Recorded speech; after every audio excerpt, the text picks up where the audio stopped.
Listen, I have been training cadets for the Galactic Coalition for approximately 17 cycles now, and I can tell you with absolute certainty that nothing, and I mean nothing, prepares you for the day humans show up at your station. My name is Kelrix, and I am what you would call a Rexian, which means I stand roughly 8 feet tall, have 4 arms, and possess enough tactical experience to make most species think twice before challenging me to combat simulations. I run the advanced training programs here on Obsidian 7, one of the Coalition's premier military education facilities floating in the comfortable darkness between the Andromeda and Triangulum sectors.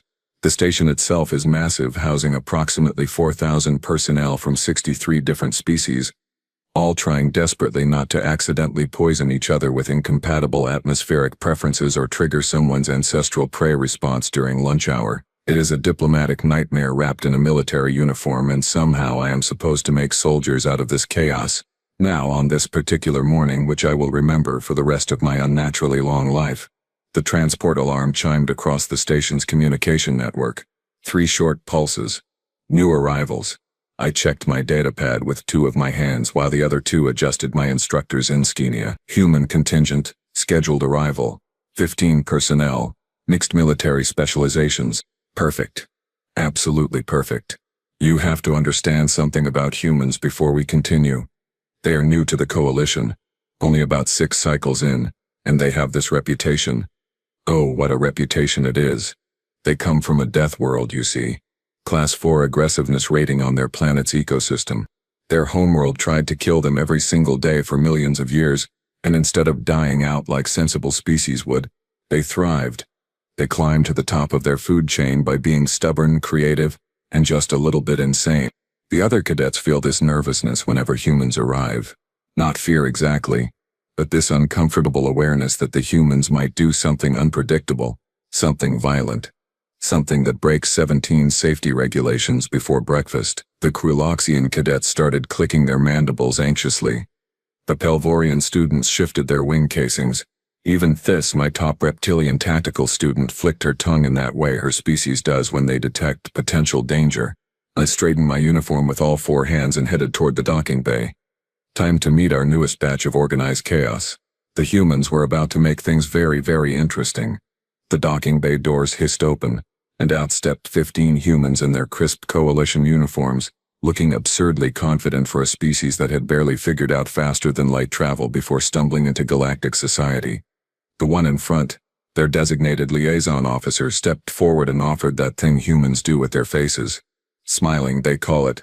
Baring teeth is a friendship gesture. Absolutely deranged if you ask me, but I have learned to interpret it correctly after several unfortunate misunderstandings during my first human encounter.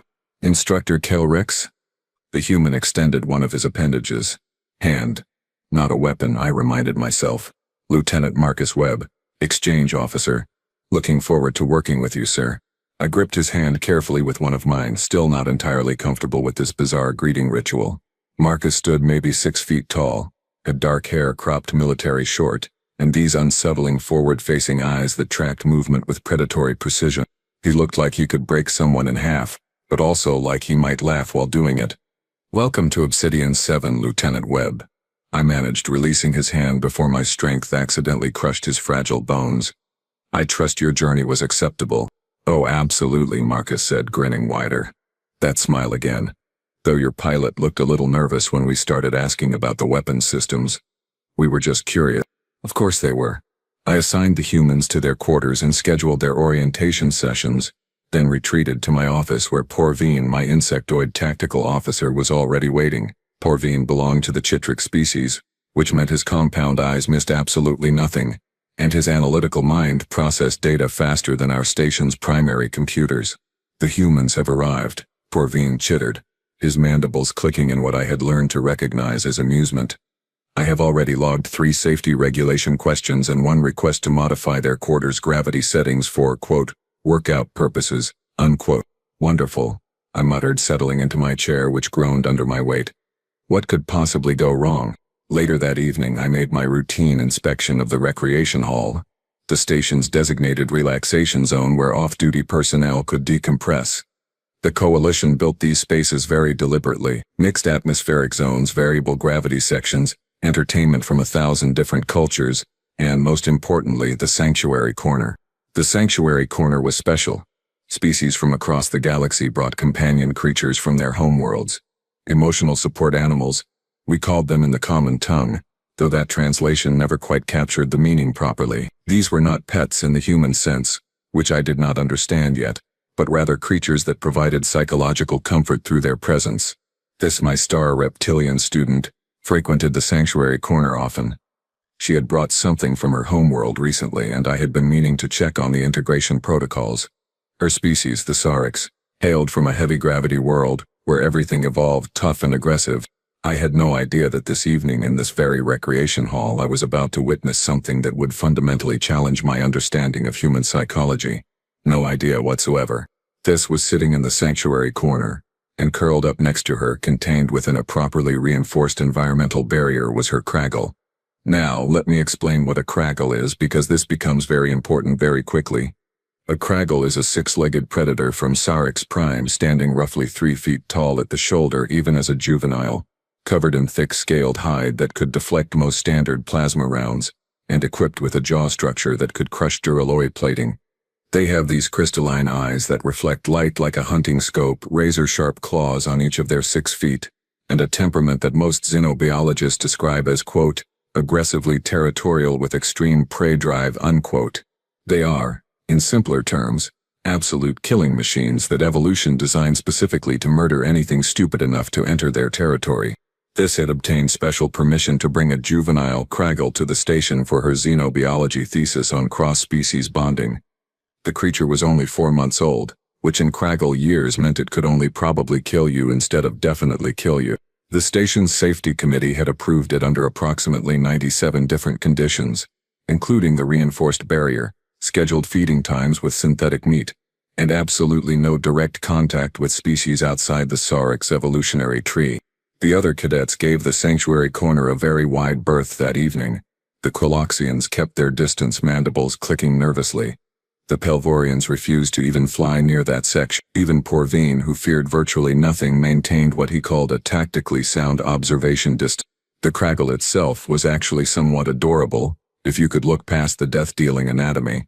It had these oversized paws that it would trip over occasionally, and its tail wagged when Thys spoke to it in her native tongue. Of course, that tail had a spiked end that could punch through hull plating, but still, relatively cute. I was reviewing the safety protocols on my datapad, making sure everything remained properly documented, when I heard boots approaching. Human boots, which have this distinctive heavy rhythm because humans stomp around like they own every surface they walk on. Marcus Webb walked right up to the barrier, hands in his pockets, completely casual. "Oh wow," he said, his face doing that expression humans make when they find something interesting. His eyes went wide. "Is that a Craggle? I read about these in the xenobiology database. They are amazing." Thys looked up, her tongue flicking in surprise. "Lieutenant Webb, I would recommend maintaining a safe distance. Craggles are extremely dangerous apex predators. Even juveniles can be unpredictable and aggressive." Several other cadets moved away immediately, taking Thys's warning seriously. Marcus moved closer. "How old is he?" Marcus asked, crouching down to eye level with the creature, his face nearly touching the barrier's energy field. 4 months, Thys said, her voice carrying that careful tone you use when you think someone might be about to do something catastrophically stupid. "Please, the safety protocols exist for very specific reasons." The Craggle noticed Marcus, its crystalline eyes locked onto him, tracking his movement with predatory focus. Then it growled. Not a cute growl. A proper, bass-heavy, "I am considering eating you" growl that resonated through the deck plating. Every cadet in the recreation hall froze solid. The growl rumbled through the recreation hall like distant thunder, deep and threatening, the kind of sound that triggered every prey species instinct, simultaneously across multiple evolutionary paths. I saw Porvine's antennae flatten against his head. The Quilloxians actually took several steps backward, their exoskeletons clicking in alarm. Even Thys, who had raised this creature from hatching, tensed her muscles in preparation for emergency intervention.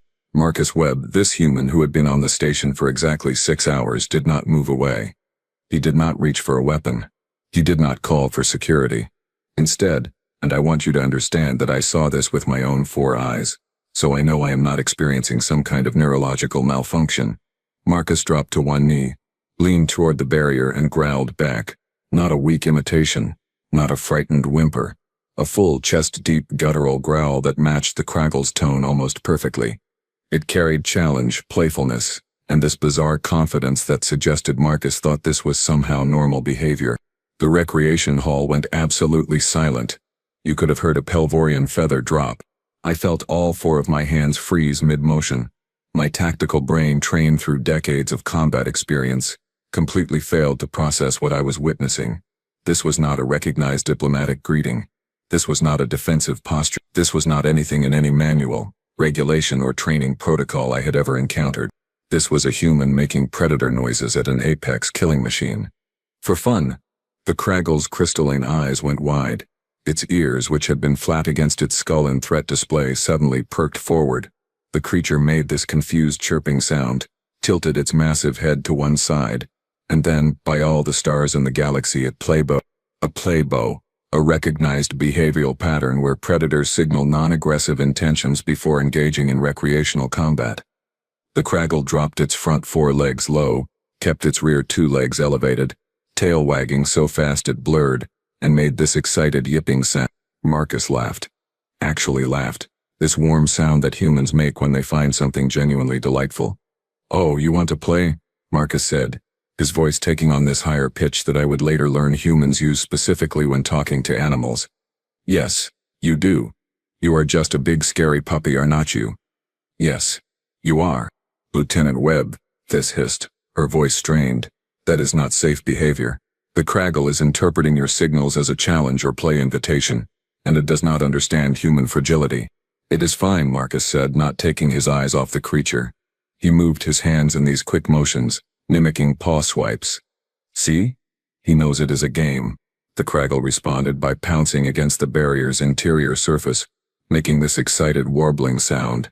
It batted at the energy field with its front paws, claws retracted, in clear play behavior. This deactivated a section of the barrier. "No," I said, all four of my hands reaching forward instinctively. Too late. The Kraggle bounded through the opening, all six legs moving in this chaotic puppy-like scramble directly toward Marcus Webb, 400 pounds of predatory muscle and excitement moving at speed. Every single cadet in that room expected to witness a human death. Marcus dropped fully to the floor and let the Kraggle tackle him. The creature landed on his chest, tongue lolling, tail wagging, making these high-pitched happy sounds while Marcus laughed and wrestled with it, his hands gripping the Kraggle's front legs, while the creature gently mouthed his arm with a jaw that could have removed that limb entirely. "Who is a good boy?" Marcus said between laughs, completely unbothered by the apex predator currently pinning him to the deck. "Who is the best predator?" "You are." "Yes, you are." I stood there, all four arms hanging uselessly at my sides, trying to comprehend what my eyes were showing me. Porvine's mandibles hung open in shock. The Kraloxians looked like they might faint. And Marcus Webb, this insane human, was having the time of his life wrestling with a creature that should have been eating him. I found my voice approximately 30 seconds later, which frankly showed remarkable composure, considering I had just watched a human voluntarily wrestle an apex predator. "Lieutenant Webb," I said, and my voice came out at least 2 octaves higher than normal. "What in the name of every holy star system do you think you are doing?" Marcus looked up from where he was scratching behind the Kraggle's auditory organs. The creature now flopped on its side, making a sound that I can only describe as purring. If purring was done by something that weighed 400 pounds and had a jaw strength measured in tons per square inch. "Oh, sorry, sir," Marcus said, grinning like he had not just violated approximately 47 safety protocols. "I probably should have asked permission first, but look at him. He is such a good boy." "Are you a good boy?" "Yes, you are." "That is not?" I said, struggling to find words in the common tongue that could express my complete bewilderment. "That is not my question. My question is, why are you not dead? Why are you playing with a Kraggle? Why does the Kraggle seem to enjoy this?" Marcus stood up, dusting off his uniform while the Kraggle rolled onto its back, clearly hoping for belly rubs. "Oh, this is totally normal behavior. Back on Earth we have predators called dogs, canines. We have been living with them for like 30,000 years or something. They are basically our best friends." "Dogs?" This repeated, her tongue flicking rapidly in confusion. "You have predators as friends?" "Well, yeah. Marcus said like this was the most obvious thing in the universe. Dogs, cats, sometimes birds of prey, reptiles, you name it. We kind of collect predators and make them part of our families. Your Craggle here reminds me of my German Shepherd back home. Same energy, same play behavior, just, 6 legs instead of 4. Porvine's compound eyes focused with that intensity he gets when processing something that breaks his understanding of logic. You are telling me that humans deliberately cohabitate with apex predators? As a cultural practice, absolutely, Marcus said. We breed them, train them, feed them, take them to medical professionals when they get sick. They sleep in our homes, sometimes in our beds. We love them. The recreation hall had gone completely silent again. More cadets had gathered, drawn by the commotion, and now approximately 30 different species stood watching this conversation with expressions ranging from horror to fascination. That is insane, a Quiloxian cadet chittered. Predators are dangerous. They kill, they eat, they cannot be trusted. Not if you raise them right, Marcus said. He demonstrated by making the Craggle sit, which the creature did immediately, tail still wagging. See? Training. Socialization. Trust. This little guy here is not dangerous to people he knows. He just wants to play and get belly rubs and probably eat some snacks. The Craggle's tongue lolled out in what I was horrified to recognize as happiness. At that moment 3 more humans entered the recreation hall, drawn by the gathering crowd. They took one look at Marcus playing with the Craggle and their faces lit up with recognition. "Oh man, is that a Craggle?" said one. A shorter human female with red hair. Her name tag read Chen. I read about these. They are like if you combined a Wolverine with a monitor lizard. That is so cool. I've got pictures of my Rottweiler back home, said another human. Rodriguez, pulling out his personal data pad. 3 years old, 130 pounds, sweetest thing you have ever met. Loves kids, scared of the vacuum cleaner. The third human, Jackson, was already scrolling through his own images. Check this out. This is my cat, 8 pounds of pure murder instinct. She brings me dead birds as presents. I love her. They gathered around Marcus and the Craggle, cooing and making those high-pitched noises humans apparently make at predators, comparing notes about their various death machines back home like they were discussing flowers or pleasant weather patterns. You are all insane, I said flatly. Yeah, probably, Marcus agreed cheerfully, scratching the Craggle's belly while the creature made happy rumbling sounds. But look how cute he is. The Craggle's tail wagged harder. Dice looked at her companion creature, then at Marcus, then at me. Instructor Kelrix, I think I have been approaching Craggle care completely wrong. The human method seems significantly more effective. I felt a migraine forming behind all 3 of my ocular organs. This is going to be a very long assignment, I muttered. Porvine clicked his mandibles in what I recognized as agreement. I'm going to need to recalculate approximately everything I thought I knew about human survival instincts. The probability of their continued existence as a species makes no mathematical sense. Welcome to working with humans, I said. The Craggle barked happily and Marcus laughed. I needed a drink. Marcus was not finished destroying my understanding of rational behavior. Hey, Thys, he called out, still kneeling next to the Craggle. Does he have any toys? Thys blinked slowly, her nictitating membrane sliding across her eyes in confusion. Toys? I provide environmental enrichment structures for cognitive stimulation and physical development. There is a reinforced scratching post and a puzzle feeder that dispenses nutrition pellets when solved. Right, but like fun toys, Marcus said. He looked around the recreation hall, spotted a maintenance crew's forgotten tools, and picked up a rubber seal grip, roughly the size of his fist. This will work. Watch the... He held the grip up so the Craggle could see it, and the creature's crystalline eyes locked onto the object immediately. You want this, buddy? You want it? Go get it. Marcus threw the grip across the recreation hall. The Craggle exploded into motion, all 6 legs scrambling for purchase on the deck plating, claws clicking as it raced after the thrown object with single-minded predatory focus. It pounced on the grip, snatched it up in its jaws, and then, in a moment that made several cadets gasp audibly, brought it back to Marcus and dropped it at his feet. Good boy, Marcus praised, throwing it again. Fetch. Good fetch. The Craggle repeated the behavior, clearly delighted with this new game. Chen pulled up a holographic display from her datapad. Okay, so this is my dog, Bella. Golden Retriever. Watch this. The hologram showed a 4-legged creature with golden fur, running through water, retrieving a thrown stick, tail wagging with obvious joy. The visual was remarkably similar to what the Kraggle was currently doing. "That is a predator?" a Pelvorian cadet asked, wings fluttering in agitation. "It looks so happy." "Predators should not look happy." "Oh, Bella is always happy," Chen said warmly. "She loves everyone. Swimming, fetching, belly rubs, car rides. She is basically joy in physical form." Rodriguez swiped through his own images. "This is Max at the beach. This is Max meeting my nephew. This is Max at his birthday party. Yes, we throw him birthday parties. Yes, we give him presents. No, I do not see anything weird about this." The alien cadets crowded closer, staring at the images with expressions ranging from confusion to absolute disbelief. Jackson pulled up a video. "Okay, but check this out. This is my cat, Shadow, and this is a laser pointer." The video showed a small, furry predator with forward-facing eyes chasing a red dot across a floor, leaping, pouncing, moving with fluid grace that would have impressed any tactical instructor. Then the video cut to the same creature sleeping in a sunbeam, stretched out and completely vulnerable. "Your predators sleep in the open?" Des asked, her voice strained. "They trust you that much?"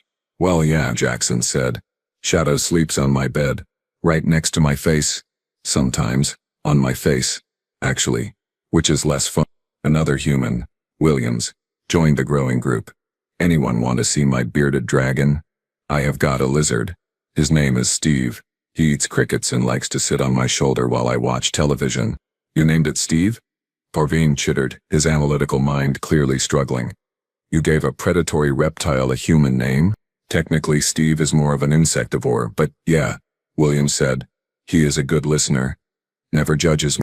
Marcus had taught the Kraggle to sit, stay, and shake hands, or rather shake one of its 6 paws by this point. The creature performed each command perfectly, rewarded with enthusiastic praise and what appeared to be a snack bar Marcus had sacrificed from his own ration. "This defies all logical threat assessment protocols," the Quiloxian cadet muttered. "Predators are dangerous. They kill, they hunt, they do not play games and learn tricks and sleep on people's faces. Earth predators do," Marcus said simply, "because we made them part of our families thousands of years ago. We evolved together. They protect us. We protect them. It is partnership." The Kraggle rolled over for another belly rub, making that deep purring sound again. I watched approximately 30 alien cadets simultaneously have their worldviews shattered. "I need to file a report about this," I said to no one in particular. "Good luck explaining it," Parveen clicked back. 20 minutes later I had convened what I generously called an impromptu cultural exchange session in Conference Room 7. Though it felt more like a xenopsychology emergency intervention. Approximately 40 cadets packed into the space representing 15 different species, all wanting answers to the same basic question. How were humans still alive? Marcus stood at the front with Chen, Rodriguez, and Williams, looking completely relaxed despite being surrounded by confused and mildly horrified alien military personnel. The holographic display behind them showed images of various Earth predators in domestic settings. "Okay, so let me explain domestication," Marcus began, pulling up an image of a wolf next to an image of a small, fluffy dog that looked nothing like a wolf. "About 30,000 years ago, some wolves started hanging around human settlements. We fed them scraps. They helped us hunt and warned us about danger. Over time, we bred them selectively for specific traits: loyalty, trainability, temperament. We turned apex predators into companions." "But why?" This asked, leaning forward in her seat. "Why would you want predators close to your vulnerable offspring? You're elderly. This seems like catastrophically poor survival strategy." Chen took over. "Because they protect those vulnerable people. My parents have a German shepherd named Atlas. That dog would die before letting anything hurt my mom or dad. He is trained for protection, but he is also gentle with my baby niece. He knows the difference." "Impossible," a Quiloxian cadet chittered. "Predators cannot modulate aggression with such precision. They are driven by instinct." "Not after 30,000 years of selective breeding," Rodriguez countered. "We did not just domesticate dogs. We shaped them, changed them, made them partners. There are dogs trained to detect medical conditions. Dogs who find people trapped in collapsed buildings after disasters. Dogs who provide emotional support for people with psychological trauma. Dogs who guide people who cannot see. They work jobs. Real jobs. Williams pulled up a video of a large dog wearing a vest, carefully guiding a human through a crowded street. This is a service dog. The human cannot see, so the dog acts as his eyes. They trust each other completely. The room fell silent as everyone watched the video. That is remarkable, Porvain admitted, his mandibles clicking thoughtfully. The level of trust and communication required for such cooperation is extraordinary. There is a saying on Earth, Marcus said, and I could see him struggling with how to translate it properly. A dog is man's best friend. The translation software in the room produced approximately 15 different interpretations, none of which captured the meaning. In Vrexian it came out as something like a canine predator shares primary social bonding with male humans, which sounded more like a threat assessment than a friendship declaration. Let me rephrase that, Marcus said quickly, seeing the confused faces. Dogs are family. They are not just animals we keep around. They are members of our households. We celebrate their births, mourn their deaths, and trust them with our lives. The bond between humans and dogs is emotional, deep, and mutual. That is insane, someone muttered from the back. That is beautiful, Thys said quietly, her tone thoughtful. Porvain had pulled out his datapad and was running calculations, his compound eyes flickering as he processed information. I have been attempting to calculate the statistical probability of human survival given your species' tendency to deliberately cohabitate with predatory fauna, maintain minimal threat awareness, and actively seek out dangerous activities for recreational purposes. The mathematics do not work. By all logical projections, humans should have gone extinct approximately 15,000 years ago. Yeah, we get that a lot, Williams said cheerfully. Yet you did not go extinct, Porvain continued, his voice taking on that tone he gets when a problem refuses to make sense. Instead, you thrived. You reached your planet's apex. You developed space travel. You joined the Galactic Coalition. None of this should be possible, Marcus shrugged. Maybe that is exactly why we survived. We made allies out of predators. We adapted. We refused to let danger stop us. We looked at wolves and thought, hey, those could be friends. We saw harsh environments and decided to live there anyway. We faced problems by charging at them, not running away. That explains so much about human military tactics, I muttered. Jen pulled up more images. Cats sleeping on keyboards, birds perched on shoulders, a human swimming with a massive reptile she claimed was a pet alligator named Chompers. Each image seemed designed to specifically trigger every prey species' panic response simultaneously. We even have a phrase for it, Rodriguez added. Humans will pack bond with anything, if it exists somewhere on Earth. A human has tried to make friends with it. Bears, sharks, wolves, venomous snakes, you name it. If it has teeth, claws, or venom, some human has looked at it and thought, I should pet that. That is a survival trait, a Pelvorian cadet asked weakly. Apparently, Marcus said, grinning. We are still here, are we not? The room erupted in multiple languages, everyone talking at once, debating, questioning, trying to process this information. I let them talk. Honestly, I needed the processing time myself.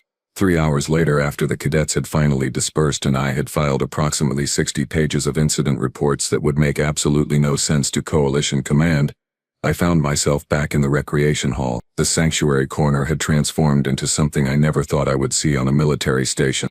Marcus was on the floor with Thys, both of them playing with the Craggle, who was currently engaged in an enthusiastic game of tug-of-war with a length of synthetic rope that Marcus had procured from somewhere. The creature's tail wagged so hard it was practically a blur. See, you have been treating him like a research specimen, Marcus explained, demonstrating a hand gesture that made the Craggle sit immediately. But he is a juvenile. He needs play. Socialization. Positive reinforcement. Here, you try. This hesitantly mimicked Marcus's gesture. The Craggle sat, looking at her expectantly. Good, Marcus encouraged. Now praise him. Tell him he is a good boy. You are, adequate at following instructions, Thys said stiffly in her native tongue.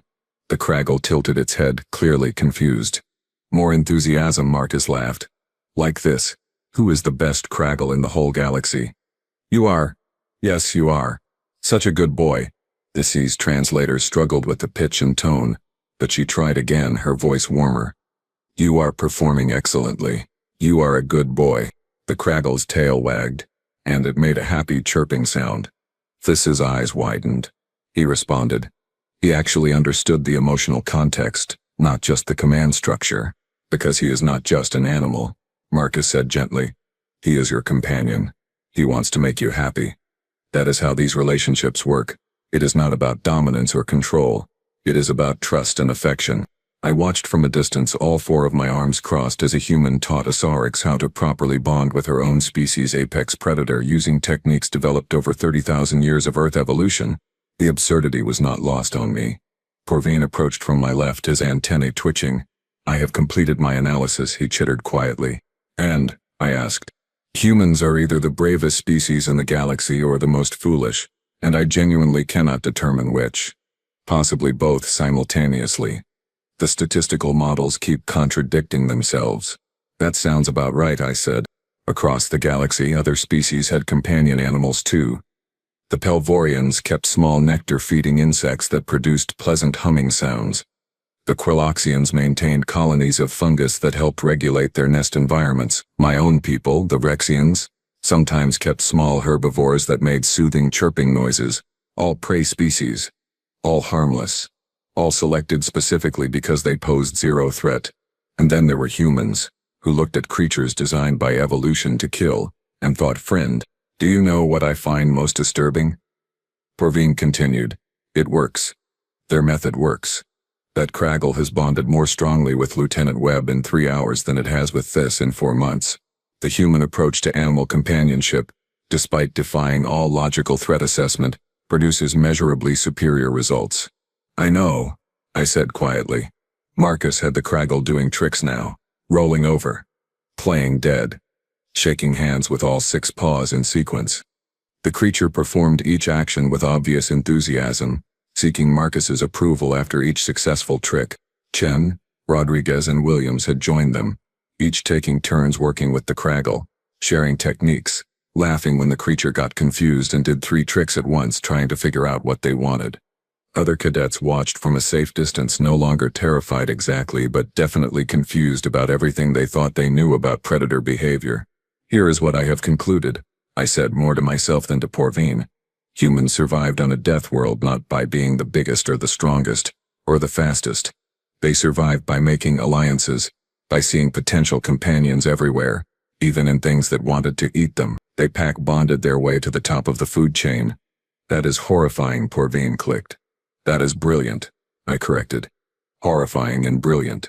The two are not mutually exclusive when dealing with humans. Marcus looked up and caught me watching. He waved, grinning. Hey, Instructor Kelrix. Wanna come pet him? He is really friendly once you get to know him. Every instinct I possessed, honed over millions of years of Rexian evolution, screamed at me to decline. I walked over anyway. The Craggle sniffed my lower hands cautiously, crystalline eyes studying me. Then, apparently deciding I was acceptable, it pressed its massive head against my palm. Scratch behind his ears, Marcus instructed. He loves that. I scratched. The Craggle made that rumbling purr sound. See? Marcus said triumphantly. Not so scary. Lieutenant Webb, I said carefully, using 2 hands to pet the creature that could theoretically rip all 4 of my arms off. I want to be very clear about something. You and your fellow humans are absolutely insane. Your approach to dangerous fauna defies all rational threat assessment. Your survival instincts are catastrophically broken. You should not exist as a species. Marcus's grin widened. However, I continued, and I will admit, one of my mouths might have curved into something resembling a smile. I am very glad you do exist. The galaxy is significantly more interesting with you in it. Thanks, sir, Marcus said. That is the nicest thing anyone has said about humans since we joined the coalition. The bar was apparently very low, Porveen muttered. This successfully got her Craggle to fetch for the first time, and her delighted hiss echoed through the recreation hall. The creature bounded back to her, dropped the toy at her feet, and waited eagerly for her praise. She gave it, her voice warm and affectionate, using the techniques Marcus had taught her. I filed one final mental note for my report. Humans do not just survive. They thrive by transforming threats into friendships, danger into loyalty, and predators into family. This approach should not work. By all logical analysis, it should result in extinction. But logic, I was learning, did not account for the sheer stubborn insanity that drove humanity forward. 3 weeks later, 6 more cadets had requested permission to bring companion creatures to the station. 4 of them were apex predators. The humans offered to help with training. I approved it. After all, if you cannot beat them and you definitely cannot out-crazy them, you might as well learn from them. The Craggle barked happily in the distance. Marcus laughed. And somewhere in the cosmic absurdity of it all, I found myself laughing too. Welcome to Obsidian 7, where humans teach us that bravery and insanity are just two words for the same thing, and sometimes the best way forward is to growl back at the universe and see what happens. Turns out most of the time the universe wags its tail. Who knew?